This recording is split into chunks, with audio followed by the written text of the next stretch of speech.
Bismillahirrahmanirrahim. I'm going to discuss the care of women with obesity in the pregnancy. We will study the salient feature of this guideline. Okay. So first of all, the executive summary of the recommendation. What care should be provided in the primary care setting to the women of the childbearing age with obesity who wish to become pregnant? Okay. In the primary care setting, what care should be provided? Primary care services should ensure that all women of the childbearing age have opportunity to optimize their weight before pregnancy. Advice on the weight and lifestyle should be given during the preconception counseling or contraception consultation. Weight and BMI should be measured to encourage the woman to optimize their weight before pregnancy.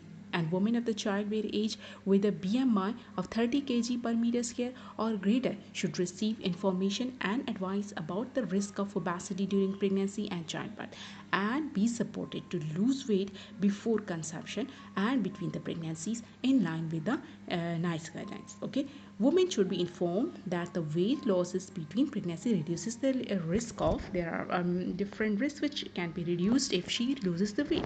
The risk of the stillbirth, risk of hypertensive complication, fetal macrosomia, and also these women have increased chance to have a VBAC. Okay, now what nutritional supplements should be given to these women or recommended in these women? Okay, it's very important that women whose BMI is more than 30 kg per meter square. 30 kg per meter square is in fact class 1 obesity. We will discuss the classes later on, but it's very important in these two points. It's written that folic acid of 5 mg per 5 mg daily is recommended for at least 1 month before conception and continuing during the first trimester pregnancy. But the data or evidence about the vitamin D is controversial. It's not confirmed whether we should give vitamin D to these women or not. Okay.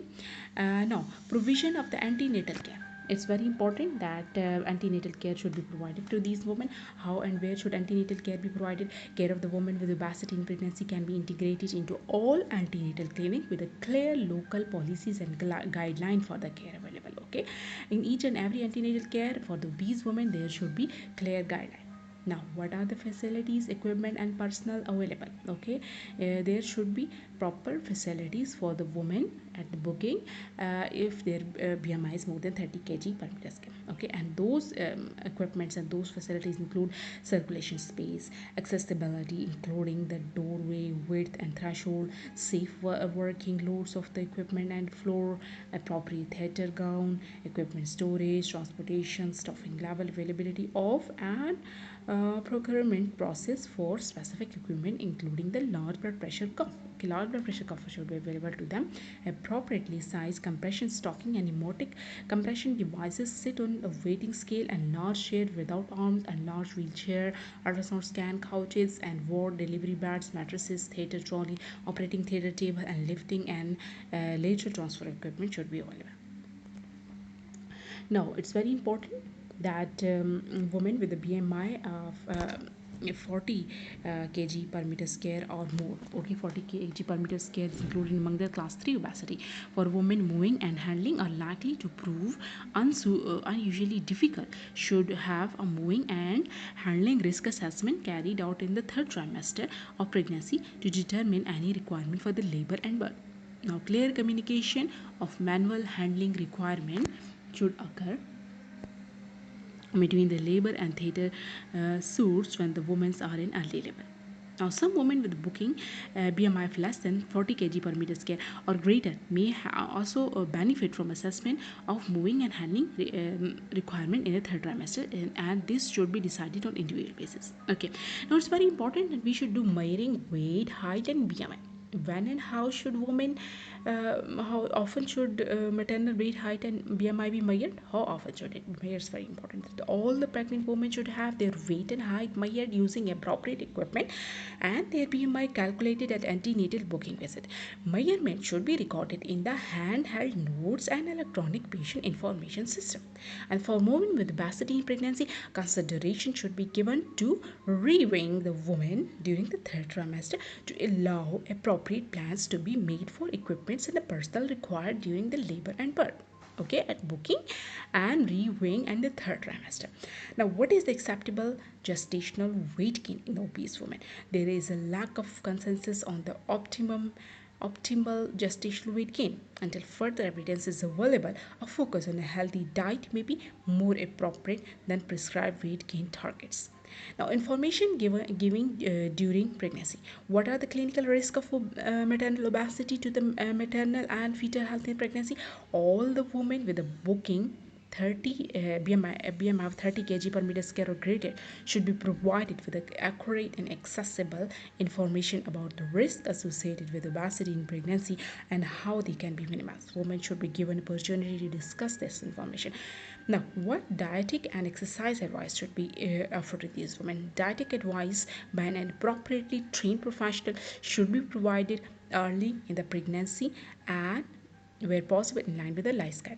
Now, what is the role of anti-obesity drug in pregnancy? Anti-obesity or weight loss drugs are not recommended for use in pregnancy.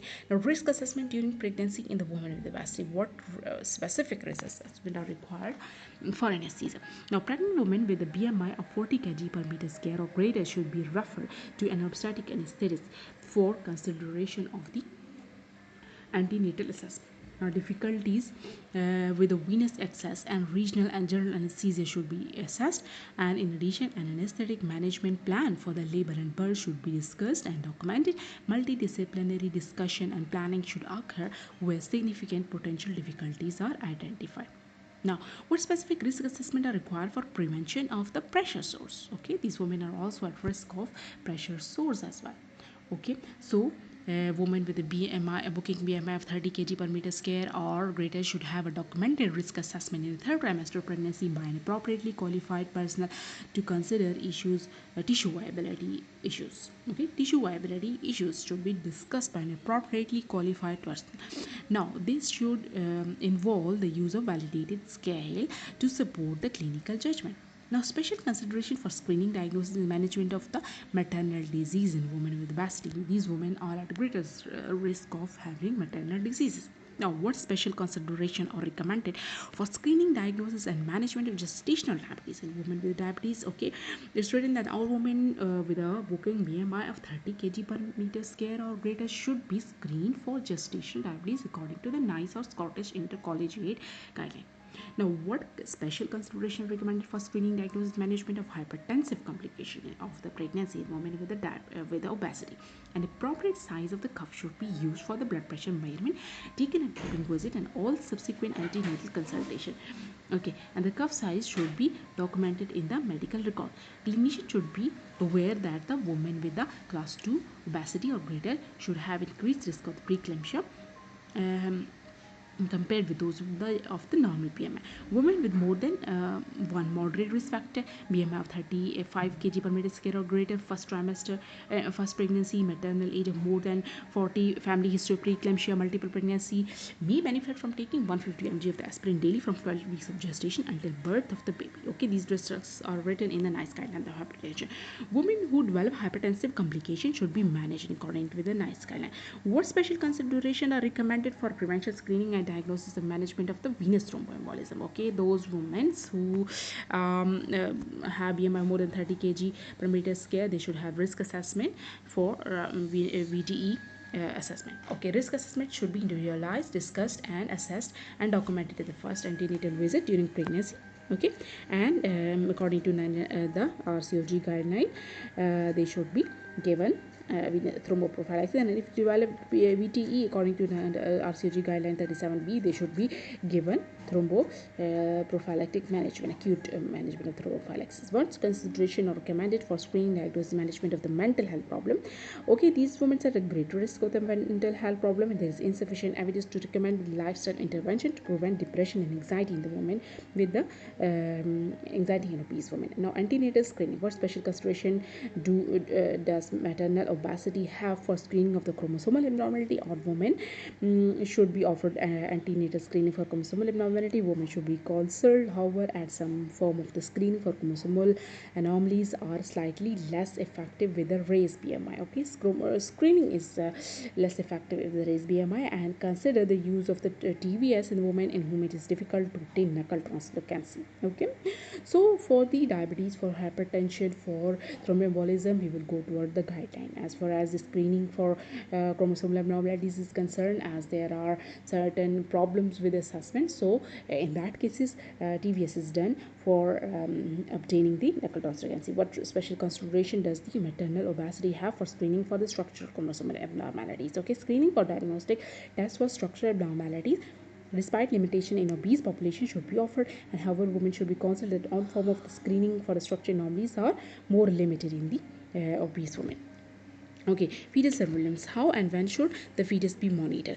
As recommended by the RCG guideline GTG 31, serial measurement of symphysiofrontal height at each antenatal visit from 24 weeks of gestation is recommended. Women with a BMI of greater than 35 kg per meter square are more likely, means those with a class 2 obesity are more likely to have inaccurate symphysiofrontal height assessment, and where external palpation is technically difficult, it is impossible to assess fetal presentation. Ultrasound can be considered as an alternative or complementary method. Okay, and how and when should the fetus be monitored during the labor? In the absence of the good quality evidence intrapartum, fetal monitoring for the obese woman in the labor should be provided in accordance with the NICE guideline. How and when should the fetus be monitored post-date in women with the pregnancy? There is a lack of evidence. Okay, planning the birth and labor and birth, and what should be discussed with the woman with maternal obesity regarding the labor. Women with maternal obesity should have informed discussion with their obstetrician anesthetist about the plan of the labor, and women who are multiparous and otherwise low risk should be offered choice of setting for the planning their birth in midwifery units, and okay, and if there is with a clear pathway for the referral to the consultant-led unit. Active management third stage labor should be recommended to reduce the risk of the postpartum hemorrhage. Okay, so is maternal obesity an indication for IUL? Elective induction of labor at term in obese women may reduce the chance of the cesarean birth without increasing the risk of the adverse outcome. The option of the induction of labor should be discussed with women on an individual basis. Now, is maternal obesity an indication for cesarean section? No. There is seen for a woman with a maternal obesity to give birth by planned cesarean section should involve multidisciplinary approach taking into consideration the woman's comorbidities, antenatal complication of women. Is macrosomia and maternal obesity indication for induction of the labor? Where macrosomia is suspected, induction of the labor may be considered, and parents should have a discussion about the option of induction of labor and expected management. Now, what care should a woman with obesity and previous cesarean section receive? Women with a booking BMI of 30 kg per meter square or greater should have individualized decision for VBAC following informed discussion and consideration for all the relevant factors. Now, what care during the childbirth?